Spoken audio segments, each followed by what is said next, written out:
frères et sœurs, l'amour, que la grâce, la bonté, la miséricorde de Dieu le Père soit avec vous.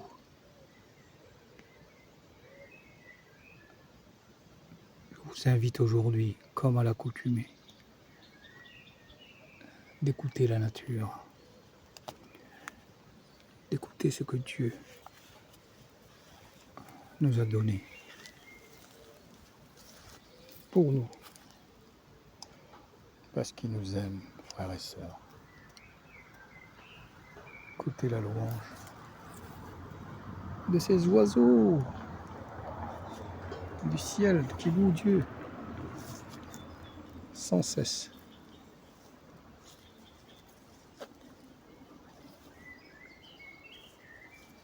Qui rend à Dieu ce qui est à Dieu.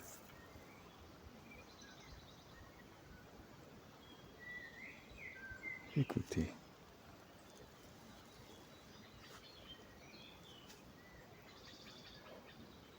C'est merveilleux.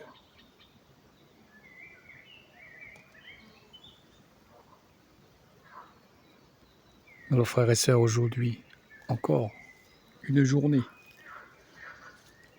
du mois de mai, cette journée du mois de Maman Marie. Comme je vous ai promis, je vais vous faire découvrir encore un extrait de Maria Valtorta, de l'Évangile tel qu'il m'a été révélé, que Jésus a donné à Maria Valtorta pour notre temps, aujourd'hui. Mais comme je vous ai dit, on va parler toujours de la maman très sainte, de la Vierge Marie. Tous les extraits du mois de mai, ça sera axé sur la Vierge très sainte. Toi qui ne connais pas la Vierge Marie, toi qui as des a priori sur elle, et toi qui veux la connaître,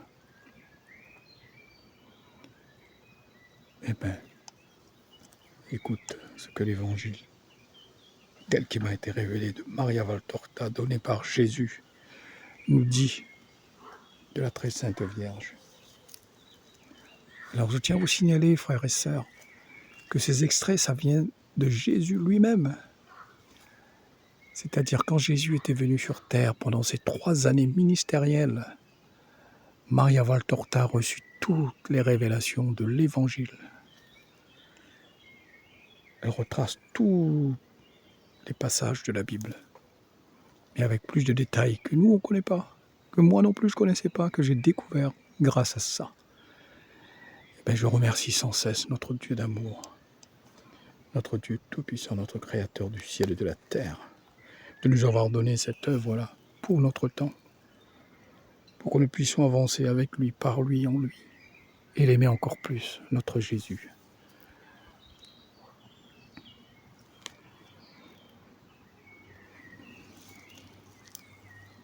Au nom du Père, du Fils, du Saint-Esprit. Amen. Seigneur,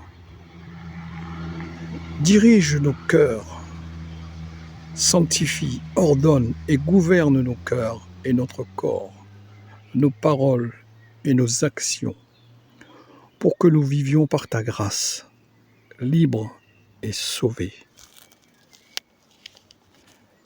Notre Père qui es aux cieux,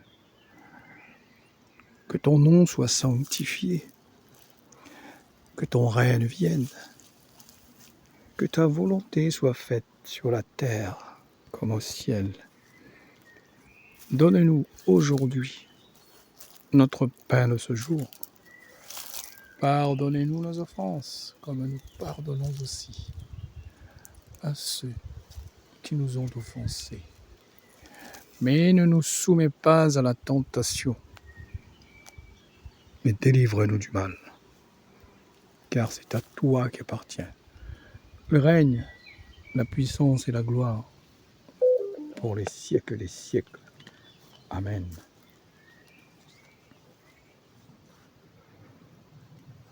Sainte Marie, Mère du bel amour, tenez-nous en communication profonde avec votre Fils, notre Seigneur et Maître, Jésus-Christ. Je vous salue Marie, pleine de grâce. Le Seigneur est avec vous. Vous êtes bénie entre toutes toutes les femmes, et Jésus, le fruit de vos entrailles, est béni. Sainte Marie, Mère de Dieu, priez pour nous, pauvres pécheurs, maintenant et à l'heure de notre mort. Amen. Alors un petit extrait, frères et sœurs, de l'évangile tel qu'il m'a été révélé de Maria Valtorta sur notre maman Marie, notre mère du ciel et de la terre. Elle a pleuré parce qu'elle était la corédemptrice. Parole de Jésus. Elle a pleuré parce qu'elle était la corédemptrice et la mère du... Chapitre 2.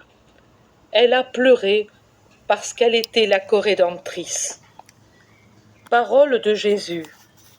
C'est la 4e douleur de Marie, Mère de Dieu. La première, la présentation au temple. La seconde, la fuite en Égypte. La 3e, la mort de Joseph. La 4e, ma séparation d'avec elle. Connaissant le désir du Père, je t'ai dit hier au soir que je hâterais la description de nos souffrances pour qu'on les fasse connaître. Mais comme tu le vois, elles avaient déjà été mises en lumière par celle de ma mère. J'ai expliqué la fuite en Égypte avant la présentation, parce qu'il fallait que je le fasse ce jour-là. J'en sais la raison, et tu la comprends, et tu l'expliqueras au Père de vive voix. J'ai le dessein d'alterner tes contemplations avec les explications que je te donnerai ensuite avec des dictées proprement dites pour t'élever avec ton esprit en te donnant la béatitude de la vision et aussi parce que de cette manière est rendue évidente la différence de style entre ton exposé et le mien. En outre, en présence de tant de livres qui parlent de moi et qui touchent et retouchent, changements et embellissements sont devenus irréels. Je désire donner à qui croit en moi une vision ramenée à la vérité de mon séjour sur la terre. Je n'en sors pas diminué, mais au contraire, je deviens plus grand dans mon humilité qui pour vous se fait pain, pour vous apprendre à être humble et à ressembler à moi, qui ai été un homme comme vous et qui ai porté sous mon vêtement humain la perfection d'un Dieu. Je dois être votre modèle et les modèles doivent toujours être parfaits. Je ne suivrai pas dans les contemplations un ordre chronologique correspondant à celui des évangiles. Je prendrai les points que je trouverai plus utiles en un jour déterminé pour toi et pour d'autres, en suivant mon ordre d'enseignement et de bonté. L'enseignement qui ressort de la contemplation de mon départ concerne spécialement les parents et les enfants que la volonté de Dieu appelle à un renoncement réciproque en vue d'un plus haut amour. En second lieu, il concerne tous ceux qui doivent affronter un renoncement pénible. Combien vous en trouvez dans la vie? Ce sont les épines de votre séjour terrestre et qui transpercent le cœur, je le sais. Mais à qui les accueille avec résignation? Attention, je ne dis pas à qui les désire et les accueille avec joie, cela est déjà perfection. Je dis avec résignation, elle se change en rose éternellement épanouie. Mais ceux qui l'accueillent avec résignation sont peu nombreux. Comme des ânes rétifs, vous regimbez et vous vous butez contre la volonté du Père, quand encore vous ne cherchez pas à le blesser avec des ruades et des morsures spirituelles, c'est-à-dire en vous révoltant et en blasphémant contre Dieu. Ne dites pas « je n'avais que ce bien et Dieu me l'a enlevé », mais moi je n'avais que cette affection et Dieu me l'a arrachée. Marie aussi, femme aimable, parfaitement affectueuse, car dans la toute grâce, même les formes affectives et sensibles étaient parfaites, n'avait qu'un seul bien, un seul amour sur la terre, son Fils. Il ne lui restait que cette affection. Ses parents étaient morts depuis longtemps et Joseph depuis quelques années. Il n'y avait que moi pour l'aimer et lui faire sentir qu'elle n'était pas seule. Les parents, à cause de moi, ignorant mon origine divine, lui étaient un peu hostiles. Pour eux, elle était une maman qui ne sait pas s'imposer à son fils, qui fait fi du bon sens commun, qui refuse les projets de mariage qui auraient pu donner du lustre à la famille et même une aide matérielle.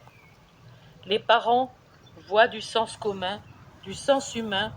Vous l'appelez le bon sens, mais ce n'est que sens humain, c'est-à-dire égoïsme. Les parents auraient voulu des changements pratiques dans ma vie. Au fond, c'était la peur d'avoir un jour des ennuis à cause de moi, qui déjà osaient exprimer des idées trop idéalistes, selon eux, et qui pouvaient offusquer la synagogue. L'histoire hébraïque était pleine d'enseignements sur le sort des prophètes. Ce n'était pas une mission facile que celle de prophète. Elle entraînait souvent la mort pour le prophète et des ennuis pour sa parenté.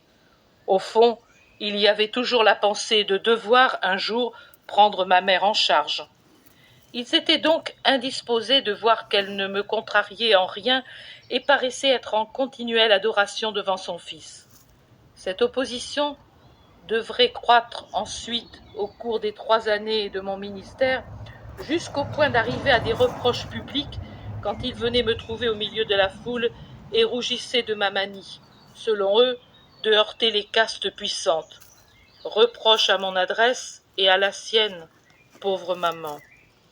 Marie savait l'humeur des parents, car tous n'étaient pas comme Jacques, Jude et Simon, ni comme leur mère, Marie de Cléophas, et elle prévoyait ce que ses dispositions deviendraient. Elle savait quel sort serait le sien au cours de ces 3 années, et de ce qui l'attendait ensuite, et mon sort à moi. Pourtant, elle ne regimba pas comme vous faites. Elle pleura.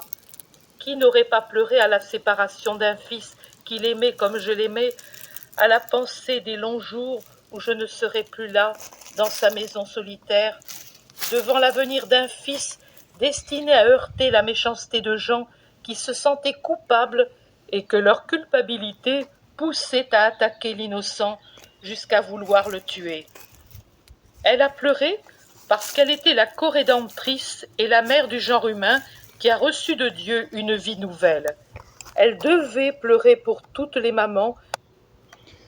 Eh oui, frères et sœurs, notre maman du ciel, elle a souffert, vous savez, elle a souffert, mais elle a souffert énormément. Elle a souffert parce qu'elle a dit oui à Dieu, ce grand oui qui nous a emmenés là aujourd'hui. Ce grand oui que la Vierge Marie a dit oui à l'ange Gabriel. Maman Marie, nous te remercions pour ce oui.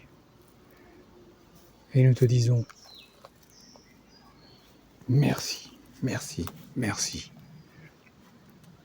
Et nous te demandons de prendre notre prière et de ramener vers ton Fils, le Seigneur Jésus-Christ. Nous te remercions pour ta prière, Sainte Vierge, pour ta fidélité, pour ton amour. Merci, Sainte Vierge. Et merci, mon Dieu. Dieu est grand, frères et sœurs. Maman Marie, c'est l'œuvre de notre Dieu d'amour aussi. Merci, mon Dieu. Merci pour tous tes bienfaits.